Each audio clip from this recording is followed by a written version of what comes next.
Have ants in your yard? Here's how to get rid of them. The first step is to locate the ant trails. Make sure to follow the ant trails back to the source as it can lead to the nest. If you find the nest and eliminate it, your ant problem will be solved. The next step is to fill up your spray tank.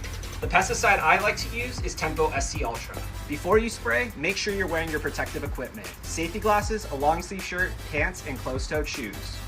Now that we have our protective equipment on, it's time to spray the ants. When spraying for ants, spray the house foundation, lawn edges, and any ant trail/nest that you find. If you notice that the ant trail is originating from your neighbor's yard, get their permission to spray on their side of the fence as well. The last step is to granulate the soil. The granules I like to use are Bifin LP. Make sure that if you're using a spreader that you set the setting to number 4. When granulating, make sure to evenly distribute the granules throughout the soil. After you're done granulating, return the following day to water the granules into the soil in order to activate them. Set your hose to the shower setting and avoid overwatering. And that's how you get rid of ants in your yard. If you're still having problems after trying this technique, then visit pestninja.com for my complete step-by-step process to eliminate ants in your home.